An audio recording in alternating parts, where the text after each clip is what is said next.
ತಿಪ್ಪಣ್ಣ ಕಂಠಪ್ಪ ಹಿರೂರು ಪ್ರೌಢಶಾಲೆಯಲ್ಲಿ ಇವಿಎಂ ಮತಯಂತ್ರದ ಮೂಲಕ ಶಾಲಾ ಸಂಸತ್ತು ಚುನಾವಣೆ. ಪ್ರಧಾನಮಂತ್ರಿಯಾಗಿ ದತ್ತು ನಾಗನಾಥ್ ಆಯ್ಕೆ.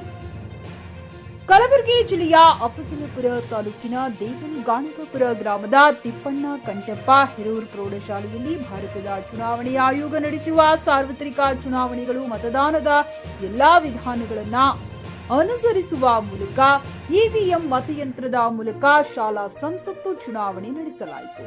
ಮಕ್ಕಳು ಸರತಿ ಸಾಲಿನಲ್ಲಿ ನಿಂತುಕೊಂಡು ತಮ್ಮ ಆಧಾರ್ ಕಾರ್ಡ್ ಗುರುತಿನ ಸಂಕೇತವನ್ನಾಗಿ ಮಾಡಿಕೊಂಡು ಈ ಇವಿಎಂ ಯಂತ್ರದ ಮೂಲಕ ಮತವನ್ನು ಚಲಾಯಿಸಿ ಮಕ್ಕಳು ಚುನಾವಣೆಗೆ ಮೆರುಗು ತಂದರು. ಚುನಾವಣೆ ಪ್ರಕ್ರಿಯೆ ಬೆಳಗ್ಗೆ 9 ಗಂಟೆಯಿಂದ 12 ಗಂಟೆಯವರೆಗೆ ಸಕ್ರಿಯವಾಗಿ ನಡೆದು ಬಂದಿತು. ನಂತರ ಮಧ್ಯಾಹ್ನ 12:30ಕ್ಕೆ ಚುನಾವಣೆಯ ಫಲಿತಾಂಶವನ್ನ ಪ್ರಕಟಿಸಲಾಯಿತು. ಪ್ರಧಾನಮಂತ್ರಿಯಾಗಿ ದತ್ತು ನಾಗನಾಥ್ ಕಲ್ಲೂರ್, ಗೃಹ ಮಂತ್ರಿಯಾಗಿ ಚೈತ್ರ ಉದಯ್ ಕುಮಾರ್ ಮೂರನತ್ತಿ ಸೇರಿದಂತೆ ಇನ್ನಿತರ ಹುದ್ದೆಗಳಿಗೆ ಅನೇಕ ವಿದ್ಯಾರ್ಥಿಗಳು ಆಯ್ಕೆಯಾದರು. ಆಯ್ಕೆಯಾದ ಅಭ್ಯರ್ಥಿಗಳಿಗೆ ಚುನಾವಣಾಧಿಕಾರಿ ರಾಜಶೇಖರ್ ತಲಾರಿ ಅಭಿನಂದಿಸಿದರು. Saifulla, GK news Kannada, Afzalpur.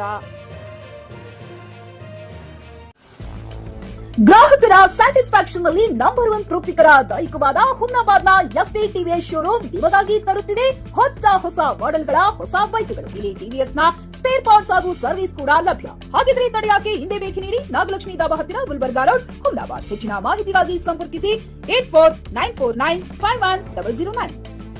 PUC ಮುಗಿಸಿ ನರ್ಸಿಂಗ್ ಮಾಡಲು ಹಾಗೂ ಫಿಸಿಯೋಥೆರಪಿ ಮಾಡಲು ಇಚ್ಛಿಸುವವರಿಗೆ ಉತ್ತಮ ಅವಕಾಶ. ಹುಮ್ನಾಬಾದ್ನ ಎಚ್ಕೆಡಿಇಟಿಯ Umadevi Patil college of nursing ನಲ್ಲಿ ಬಿಎಸ್ಸಿ ನರ್ಸಿಂಗ್ ಹಾಗೂ ಡಿಪ್ಲೊಮಾ ನರ್ಸಿಂಗ್ ಕೋರ್ಸ್ ಲಭ್ಯ. ಹಾಗೂ ಭೀಮರಾವ್ ಪಾಟೀಲ್ ಕಾಲೇಜ್ ಆಫ್ ಫಿಸಿಯೋಥೆರಪಿನಲ್ಲಿ ಬಿಬಿಟಿ ಮತ್ತು ಎಂಪಿಟಿ ಸ್ನಾತಕೋತ್ತರ ಪದವಿ ಲಭ್ಯವಿದೆ. ಇಲ್ಲಿ ಪ್ರವೇಶ ಪ್ರಾರಂಭವಾಗಿದ್ದು ಉತ್ತಮವಾದ ಕ್ಲಾಸ್ ರೂಮ್, ಅನುಭವವುಳ್ಳ ಅಧ್ಯಾಪಕರಿಂದ ಬೋಧನೆ, ಪ್ರತ್ಯೇಕ ಲ್ಯಾಬ್ಗಳ ವ್ಯವಸ್ಥೆ, ಹೈಟೆಕ್ ಆಸ್ಪತ್ರೆಯೂ ಲಭ್ಯವಿದೆ. ಹಾಗೂ ವಿದ್ಯಾರ್ಥಿಗಳಿಗೆ ಪ್ರತ್ಯೇಕ ಹಾಸ್ಟೆಲ್ ವ್ಯವಸ್ಥೆಯೂ ಲಭ್ಯವಿದೆ.